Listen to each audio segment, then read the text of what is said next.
Think of the Zodiac, but on a dating game show that takes place in the 70s. Sounds kind of crazy, but it actually works.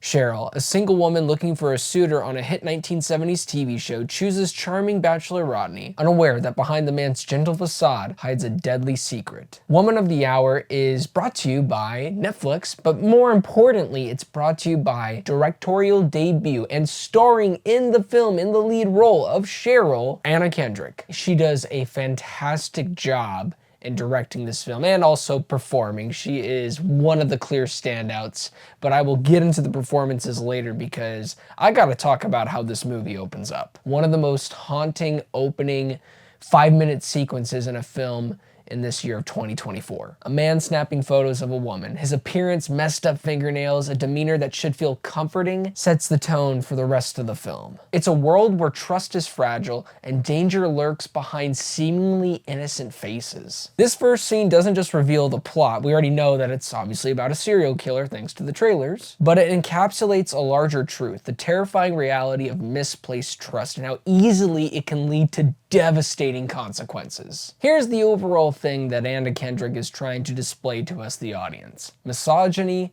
and power. And oh my god, men suck sometimes. A character that really hits home those points is actually Terry, played wonderfully in a terrible way by Pete Holmes, who is, I guess, a friend to Cheryl, who finds ways to overstep in boundaries that feel all too real. For example, walking into her apartment uninvited while she's on the phone, occupying her space as if it's kind of owed to him and their friendship relationship. And of course we have Tony Hale, who plays the host of the dating game show. He's generally known for very comedic roles. In here, he has some moments, but overall he is a disgusting, mean human being that also hits home the idea of power. He easily can just suck the energy out of a room. He just sucks the fun right out of it. The thing that's so interesting about how Anna Kendrick tackles these roles specifically with the men is this sense of entitlement that they have that could easily come across as, oh my god, here we go, another movie where men suck, but she paints it in a light, especially during a time period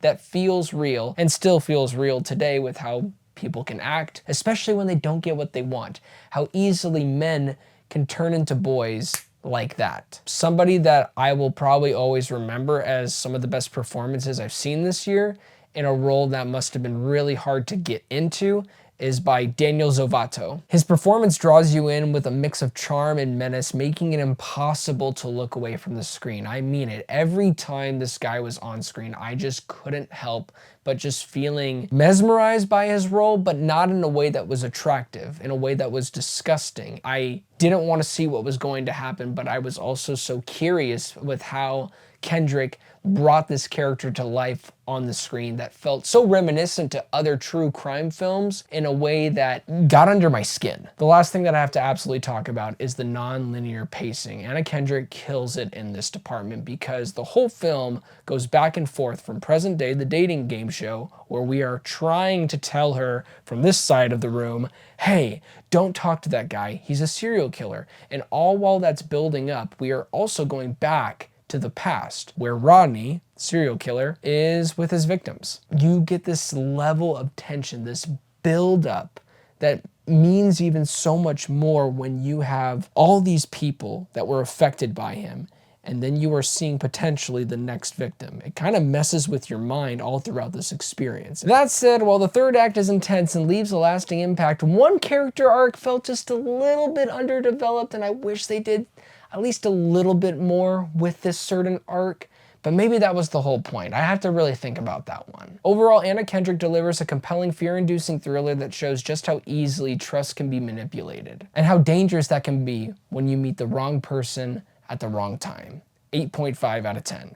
Well, thank you guys so much for watching this review. It really means a lot. Please don't forget to like and subscribe, but most importantly, do not forget to be blessed.